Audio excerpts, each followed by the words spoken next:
Hello there and welcome to Brian Lomax's Movie Talk. We're here to review Baby Driver. As you can see, I'm joined by two special guests, some good friends of mine.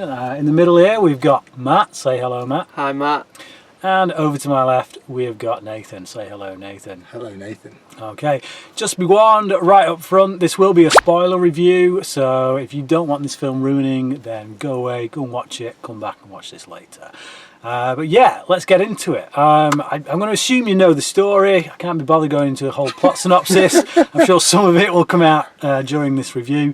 But guys, initial reactions. Nathan, we'll go with you first. Really impressive. Just an absolute thrill from start to finish. Exhilarating is a word I'd use. Probably my one-word review for this, Brian. Really enjoyed the action, the car chases. Really enjoyed the narrative as well, and enjoyed the gags. Matt? Yeah, great. I thought it started really good, and then it went from like 80 to 100 in like less than a second, and then it didn't stop. Unbelievable. Yeah, really, really good. It felt really fast-paced, but not so much that we were tired by the end, but we just loved it.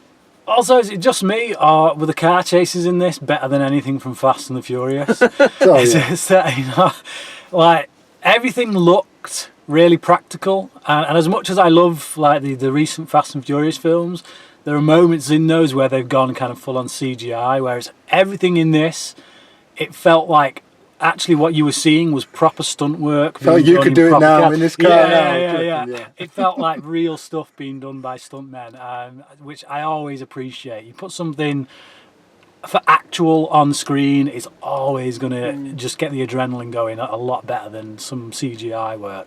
What about the characters, cast of characters? Like our lead character, Baby Driver. Thoughts on that? Do you want to go, Matt? Yeah, I thought played brilliantly from the beginning. At the very, very start, there's a scene where he's kind of in the car and he's doing some lip syncing to a song that's on, and that's kind of a theme for the whole movie, in it, that the audio which he's listening to in his headphones is kind of linked with what's going on around. I'm sure we'll talk about later. But at first I thought, oh no, where's this going to go when he's doing this over the top parody? But then I was so glad that that's the kind of way they went with it, because it just built on that character. This guy who was like so into the music as an escape from the reality of the stuff that's kind of going on in his life or been in his life. This escape which kind of made its way into reality, and we get a view into that in this film. We get to see scenarios pan out from his point of view with the music and the soundtrack, and it's all linked in. In that first scene, even the windscreen wipers were in time with the music. Every door that opened was on beat. Awesome, wasn't it? And who hasn't kind of had a stage in their life many times, I would imagine, where a piece of music has so spoken to you that it kind of becomes an extension of yourself. I mean, we were talking about just before the film started, we were talking about American Gods. Yeah. And there's a character in that called Media, played by Gillian Anderson, and she's actually she does everything through famous people, so she becomes these famous characters. So they kind of represent her state of mind, her state of being in that moment. And in this film, that's what music is used like. So any given track, kind of, it tells us everything we need to know about Baby in that given moment. So yeah, some killer tracks. Awesome. Really. I think everyone's done that thing as well. You know, where you put your headphones in, you're walking down the street, and you know you're in a little music video of your own. You know, what I mean, that's a soundtrack to your life at that moment. And teenagers do it all the time now, and even when you're in the car, you know, you do that. And I think I really related to that. But what I really liked about it, because I was worried at first that in the first scene, which seemed Baby seemed really cool, and the music was ace, and everything was fitted in with it. And then you got the credit sequence, and the same thing started to happen. And I thought, hang on, are we going to get too much of this here? But then when you saw the vulnerabilities of his character come through, when he was looking around at the police, and then all of a sudden he's not in sync with his music, and actually it tends to break a little bit, and I could see the point they were making there. And in fact, we learned more about his character, and thankfully we didn't. The music was there enough for those cool moments when the gunshots were in time with the music, the windscreen wipers were in time with the music, but it wasn't overdone, which I was worried that it might. It was perfect. Yeah, because like you say, it's like it tells you everything you need to know about that character. So it's not just about, oh, let's get some killer tunes on. It appears that way at first, but we're presented with someone who's so confident in his ability and who he is, that when that breaks, when that starts to falter, and like I say, he's not in tune with the music, then it becomes relevant. You realise just how relevant that music is and how essential it is to building this character up on screen. So. It was really obvious, I found, because there's two scenes which are very similar, where he has to go and get coffee after he does a job. And the first one, the job's gone perfect, he's really happy, his driving's been great, there's been no violence in that sort of job, and he's on top of the world. He goes and gets the coffee, he's singing, I think that's the opening scene actually. And even if you notice, there's words from the songs on the wall. Slide. Very kind of cheeky. But then the second time when the job doesn't go so well, and he feels more uncomfortable with the violence, it's a completely different feel to the same scene. Absolutely. He's still getting the same coffee. He's doing the same thing for the same kind of group of people, but you can tell that inside he's not exactly feeling it. You know those moments with the words on the wall and stuff. That was really slick. Yeah. But I thought, at some point, I thought this could get really, really cheesy. In fact, he's called Baby, and then there's songs like I can't remember the words to it now, but it's like Baby, you've got nowhere to run, sort of thing. And I thought, could this be going into sort of a bit of cringe territory? But because it's Edgar Wright, because it's done with real confidence, and because every single shot looks so cool, you could just completely get away with it. Yeah. There's kind of a Tarantino flavour as well. I was thinking exactly the same. Yeah, the collection of characters you get together, it feels like something that Tarantino would put together. Helped by the fact that one of them is played by Jamie Foxx, obviously, who's in Django Unchained. But yeah, but with more fun, I think. You know, it don't quite have the level of dialogue that Tarantino would bring to it, but the characters are still really well rounded, really well drawn out.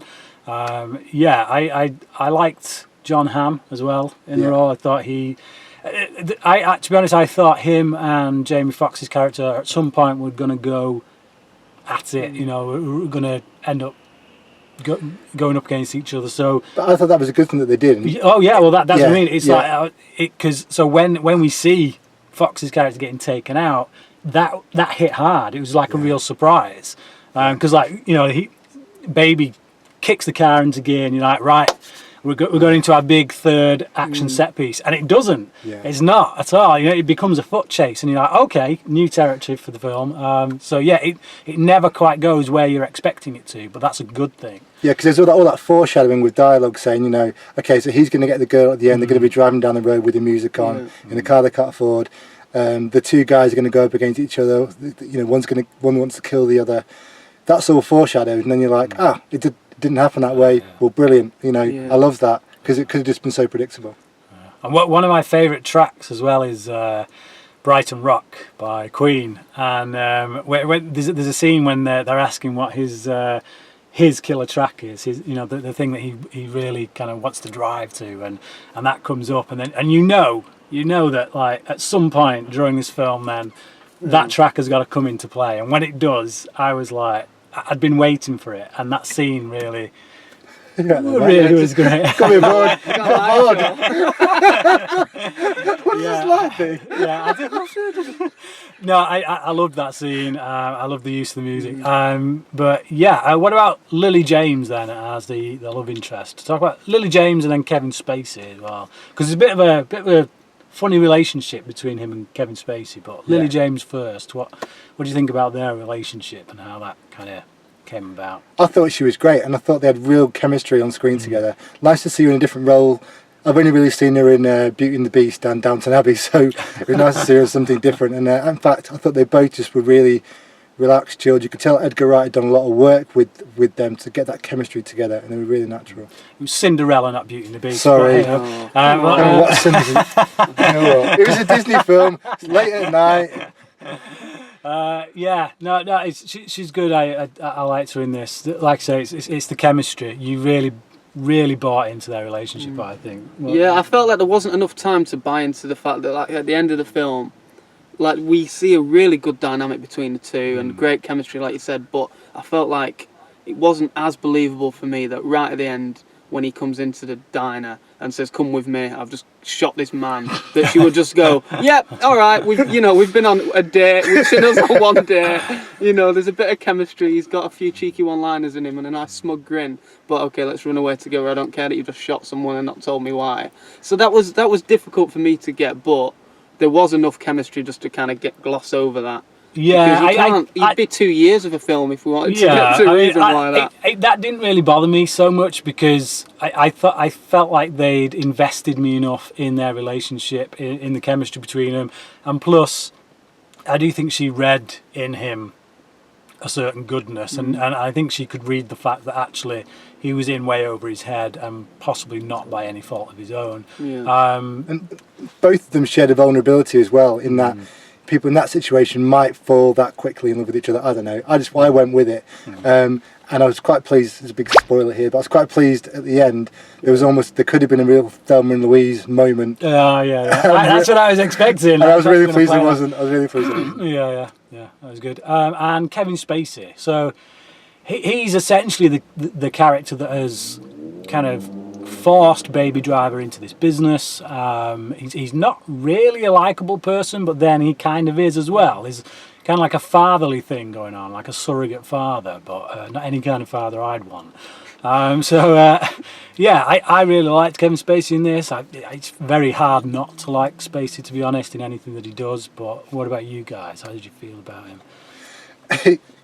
Go on, do you want to go first, Max? I'm going to say something a bit weird in a minute. Oh, all right, okay, I look forward to that. I thought he played the role really well, as in the way that as soon as he was on screen, you saw that he had that authority, just out of nowhere, in the way that he spoke and the way that he delivered his lines, and the kind of confidence that he had in his own ability. Because he wasn't the toughest guy in the room, but you knew that he was the boss the whole time. I thought that was really good. What was the weird thing you were going to say? Well, I really liked Kevin Spacey in this, and I really liked at the end the way he kind of... I was worried that he was going to try and shoot Baby, but he didn't. But there was one line I think he really threw away, and I think Edgar Wright wrote it in a different way than he delivered it, and it was about the Goodfellas pizza. So he's kind of saying, don't go work for Goodfellas delivering pizza, work for me, I'm a great fella. But he didn't say it like that. He said, work for me, I'm a great fella.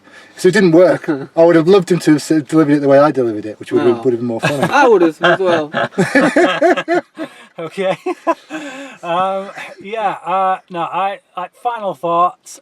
I personally loved this film. I thought it was an absolute adrenaline rush when the action got going, and I really loved all the character stuff. I loved seeing these complete dysfunctional people getting stuck in a room together and everything becoming really antagonistic, never knowing whose side people were on, and just becoming quite attached to this central character, even though he didn't say a right lot. You kind of became attached to him through the music that he listened to. The deeper in he got, the more engrossed I became and wanted to see how he was going to get out of it. The action was absolutely top notch, and it definitely has that Edgar Wright feel with the way that it's cut together. I loved it, and I think it's actually now my favourite film of the year. Logan, I don't know, I'm going to have to give Logan another watch, because Logan so far has been my favourite of the year, but I think this may have just about taken it, and I'm going to give it a full-on 5. Woo! Yeah. I absolutely loved it. I honestly can't think of that much to criticise about it. I can't really think of anything to criticise about it. I just enjoyed it from start to finish. So, Matt, final thoughts? I just thought it was so, quick, and that change. In fact, that scene where it all changes and the whole dynamic of the film changes, and he goes off on that foot chase. I just thought, when is he going to wake up from this daydream? And I thought, I'm so glad he's not woke up from this daydream. And it just kept going. The more kind of crazy and frantic it got, I thought, when's he going to wake up? Another character dies, I thought, when's he going to wake up from the daydream? And I'm just so glad that they went with that, because it took me along with it. It was brilliant. So I would also give it 5 Brian Lomax movie talks out of 5. I just really loved the way that we were there with Baby throughout the whole thing. We were really worried for him. We wanted him to win. We wanted him to drive him to the sunset. That might not happen, but it did not matter. Edgar Wright took a few risks, and every single scene was just so cool and just so really well thought out, Tarantino-esque way, but with an Edgar Wright seal on it. Absolutely loved it. 5 stars from me as well. It's 15 altogether. Well, just gonna say that I also love the relationship between his actual foster father and this deaf guy, and yeah, really. I like how this man is actually a real positive presence in his life, because all around him he's got all these negative influences pulling him this way and that, and it was nice to see that actually his life isn't all doom and gloom. He does have this guy in his life who's a positive presence, and that it was a nice relationship. So and who he could just be himself with. So he was almost like serenading him, wasn't he, in a jokey way, which I thought was brilliant. Yeah. Which was another opportunity to let their music kind of present this character to us. So there you go. 5 out of 5 from all of us. Clearly we love this film. But what about you? Have you seen it? And if so, what did you think about it? Comment below, let us know, and until next time, Cracking. Cracking.